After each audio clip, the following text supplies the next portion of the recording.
આ વાત 2 મહિના પહેલાંની છે।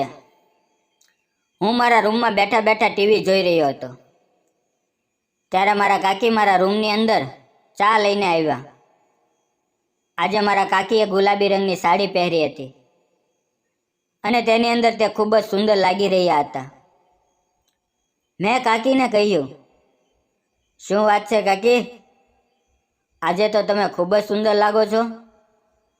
તો તે કહેવા લાગ્યા કે મારી કિસ્મત જ ખરાબ છે। મેં કહ્યું, આવું કેમ બોલો છો? તો કાકી બોલ્યા, મારા લગ્ન તારા કાકા સાથે થયા છે ત્યારથી હું પરેશાન થઈ ગઈ છું। તો મેં કહ્યું, કાકાએ તે એવું શું કર્યું? તારા કાકા કાંઈ કરતા નથી, એ જ મોટી તકલીફ છે।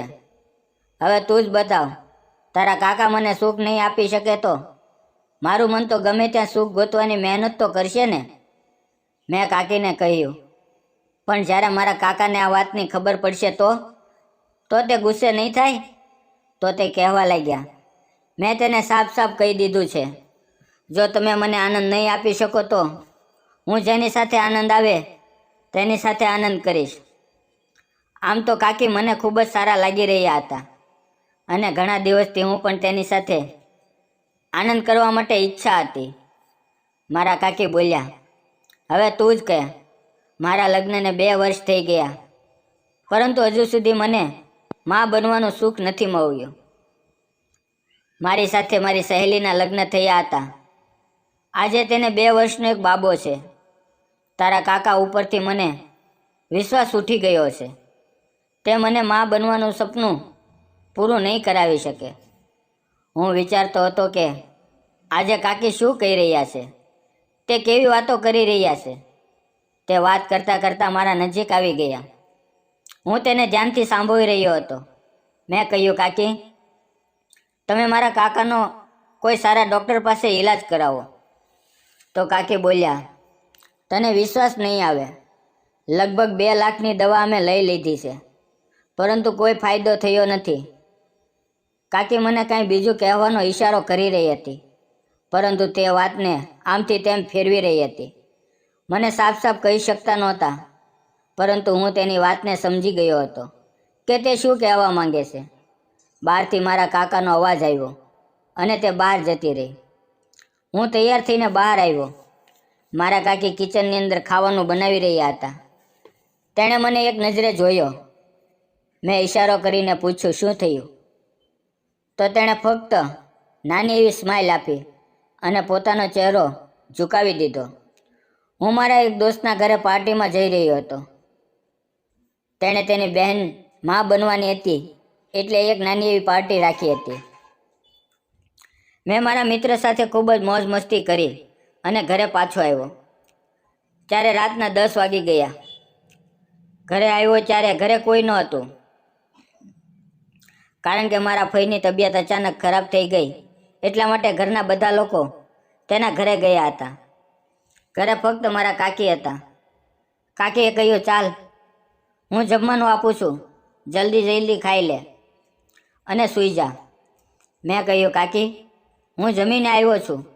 તો કાકીએ કહ્યું, થોડુંક તો ખાઈ લે, આજ મેં તારી માટે તારી પસંદ મેથીની ભાજી બનાવી છે। મને કાકીની આંખોમાં મારી પ્રત્યે પ્રેમ દેખાઈ રહ્યો હતો।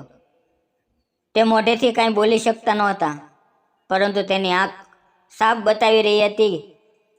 મેં કહ્યું, ઠીક છે। જમ્યા પછી મેં કાકીને કહ્યું, કાકી, ભાજી ખૂબ જ સારી બની હતી। તે હસવા લાગ્યા। હું મારા રૂમમાં જવા લાગ્યો તો કાકીએ કહ્યું, વિક્રમ, હું ઘણા દિવસથી તારી સાથે એક વાત કરવા માગતી હતી પરંતુ હું એવું વિચારતી કહી શકતી નહોતી કે તને તે ખોટું લાગશે। મેં કહ્યું, જે હોય તે મને કહો। તેણે મારો હાથ પકડીને મને તેના રૂમમાં લઈ ગઈ।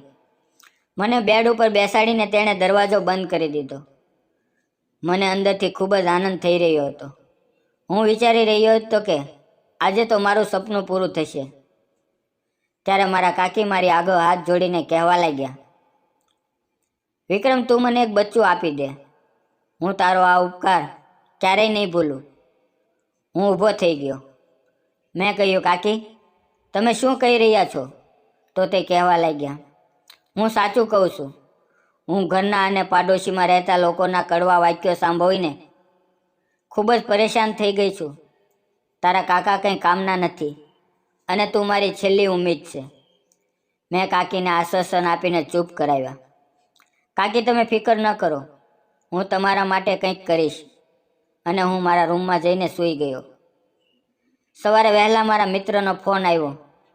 તે રોતા રોતા બોલી રહ્યો હતો કે વિક્રમ, જલ્દીથી દવાખાને આવી જા. થોડી વાર પછી હું દવાખાને પહોંચી ગયો. ત્યાં જઈને મને ખબર પડી કે તેની બહેન બાળકને જન્મ દીધા પછી એક્સપાયર થઈ ગઈ હતી. તેની વાત સાંભળીને મને ખૂબ જ દુઃખ થયું, કારણ કે હું પણ તેને મારી બહેન માનતો હતો. 2 દિવસ પછી મારો મિત્ર બચ્ચાને લઈને મારી પાસે આવ્યો અને કહેવા લાગ્યો કે આ બાળક કેટલું બદનસીબ છે, જેને ન તો બાપનો પ્રેમ મળ્યો કે ન માનો. બાપ દારૂ પીને મરી ગયો અને મા જન્મ દઈને. મિત્ર, હવે આ બાળકનું આપણે શું કરીશું? હું આને કઈ રીતે મોટું કરીશ? મેં કહ્યું, મિત્ર, મારી પાસે એક રસ્તો છે. જો તારી ઈચ્છા હોય તો આ બાળકને મારા કાકીને આપી દઉં, કારણ કે તેને કોઈ ઓલાદ નથી. મારા કાકીને બાળક મળી જશે અને આ બાળકને એની મા અને બાપ. મારો મિત્ર માની ગયો અને મેં તે બાળકને લઈને મારા કાકીના ખોળામાં મૂકી દીધું. તેને જોઈને ખૂબ જ ખુશ થઈ ગઈ અને તે કહેવા લાગી કે હું તારો આભાર આખી જિંદગી નહીં ભૂલું. અને મારા કાકી તે બાળકને ખૂબ જ સારી રીતે રાખવા લાગ્યા. મિત્રો, તમને આ વાર્તા કેવી લાગી તે કોમેન્ટ બોક્સમાં કોમેન્ટ કરીને જરૂર બતાવજો. અને જો વિડીયો પસંદ આવ્યો હોય તો વિડીયોને લાઇક અને ચેનલને સબસ્ક્રાઈબ જરૂર કરજો.